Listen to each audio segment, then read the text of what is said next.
want to see again.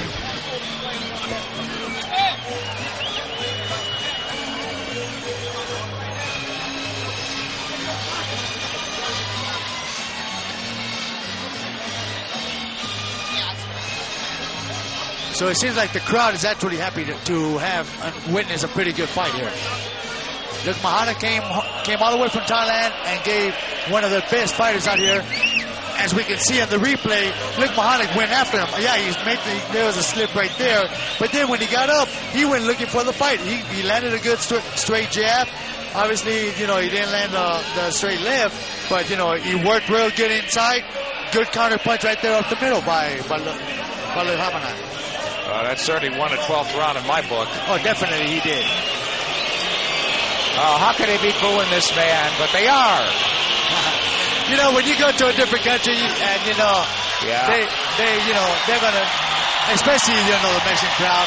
Well, they're applauding Arce, right, but I tell you guys, I'm sorry, it's sportsmanship. Yes. You got to applaud this guy for his efforts. Oh, definitely. To me, anyway. Good fight, crowd pleaser all the way. Jorge Arce is after bigger game. And did he get past this man from Thailand? Think he's showing the crowd that, what? My hands are hurting. Wow, look at David Mahana. What a wiry guy. What a fighter. Now, that might have been the reason why they were kind of whispering in the ear and he was giving some kind of expression on his face. Maybe his hands were hurting him and I couldn't hear what he was saying to him. And right now when he was being around there, he was pushing his hands. He can't afford to slip tonight, did he or not? Again, WBC rules, they announced to the crowd after 8, I believe it was, that Jorge Arce was ahead. Yeah, he was, but you know what? I think it changed towards the last couple of rounds because obviously it looked Devlin obviously was after Jorge, and he was putting pressure, constant pressure on him, landing very good shots. Oh, they're totaling up the scores. It's taken a while, as it has all night. Jorge Arce, 12-year champion, 12-year pro, debuted at 16. Jimmy Lennon Jr. has the announcement now. Ladies and gentlemen, damas y caballeros, tras de 12 rounds, tenemos una decisión mayoritaria. Ladies and gentlemen, after 12 rounds of action, we have a majority decision. Here are the score totals. Judge at ringside, Benjamin Rendon, tiene la pelea 114 a 114, 114 to 114, a draw. El juez Luke Filippo tiene la pelea 115 a 113, 115 to 113.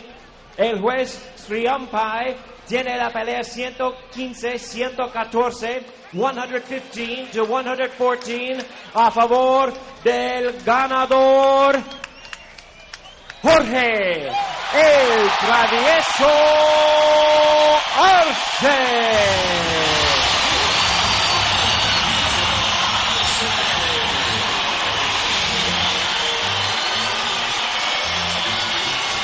You know what? They're happy, but I think they're relieved, Gennaro. Oh, they are. And Jimmy Lennon Jr. showing the Thai corner, the scorecard here, because they were looking at it and they want to relay it to their fighter. And with good grace, a vanquish, David Mahana. Congratulating Bob Arum, the promoter. What an effort. It was brilliant. Very good fight. And he arguably won the fight. And according to me, he did. According to you, he did, Gennaro? That's kind of interesting. I honestly thought a draw would have been okay for me. Yeah, but no, I wouldn't have had a problem with it either. But, I think Archer did enough, barely enough to win this fight. Doug Fisher is with Jimmy Lennon Jr., who will translate, or he's with the winner right now, I should say, with Jorge Arce. He will be translated by Ricardo Jimenez. Yeah, Nick, I'm here with the winner, Jorge Arce. Jorge, it was a very, very difficult fight. Was Luke Mahana a tougher challenger than you expected? Era difícil, esperaba la pelea tan difícil. Apenas esta semana me acabo de enterar que es zurdo. Of course I did. I just found out he was a left-handed this week. You have a lot of trouble with left-handers, but some of the champions in this division are left-handers, like Christian Maharis. After struggling as much as you did, do you still have designs to go higher in weight to fight guys like Israel Vasquez, or will you stay at this weight or even go down in weight? Obviamente, los mejores campeones son zurdos en esta división. Sería mejor subir, pelear con unos derechos. Sí, yo creo que sí. Me gustaría enfrentar a Israel Vázquez. Me gustaría enfrentar a Israel Vázquez en los 122 y siento que me sentiría mejor en el peso, más cómodo y más fuerte. I think if I went up to 122, I'd be a lot stronger, I'd feel a lot better, and I think I'd do a lot better than I did tonight. Don't you feel that Luke Mahanak, whether people agree if you won or lost, don't you feel that Luke Mahanak was the stronger fighter in there? Because it seemed to me that you were boxing more in the second half and not fighting your usual aggressive fight. Obviamente parecía que él era más fuerte que tú porque lo boxeaste en la segunda parte de la pelea. No es que sea más fuerte que yo, lo boxeé porque me lastimé mis dos manos. Cuando lo tumbé y le metí el upper, sentí que me lastimé mucho la mano y ya no podía pegarle golpes de potencia y por eso decidí boxearlo y mostrar otra faceta. You know, when I knocked him down, I hurt my hand. Both my hands are hurt. I had to box. So you feel if you hadn't hurt your hand, perhaps you could have scored a knockout tonight? ¿Crees que si no te hubieras lastimado las manos lo podías haber acabado? Sí, definitivamente lo hubiera podido haber acabado, pero mis dos manos me las lastimé. Es un peleador que aguanta mucho castigo, pero sí lo hubiera noqueado. I know he took a lot of punches early, but I think I would have knocked him out if I didn't hurt my hands. Last question. Are you satisfied with your victory tonight? Are you happy with it? ¿Satisfecho con la victoria? ¿Feliz? Sí, porque gané gracias a Dios, pero me lastimé las dos manos y así no se puede hacer nada, pero quise mostrarles otra faceta que también sé boxear. Unfortunately, you know, I hurt both my hands. I couldn't do what I came to do, which was knock him out, but I'm happy that I won. And your fans, 18,000 strong here tonight, are very happy to see you win. Good luck in the future, Jorge. Thank you so much. Gracias a toda la gente. Un saludo, gracias por venir. ¡Y arriba, Aguascalientes!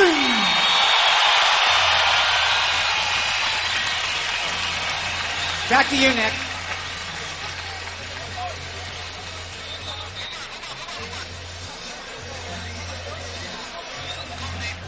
It's called keeping the crowd in it, and he sure did. Excusable, and you caught it, Gennaro. His hands were bothering him. Yeah, I was noticing that he was kind of whispering something and he was nodding his head and giving some facial expression. So obviously, the only thing that could happen was the fact that, you know, he was landing some good shots, but they were landing on the head and bruising on the knuckles. Right. Spinning it forward now. He told us flat out, Jorge Arce wants Israel Vasquez. I think that's a big mistake. Right hands or not. If I were Vasquez, I'd avoid Rafael Marquez. It'd be a great money fight, but I think it's much too much elite.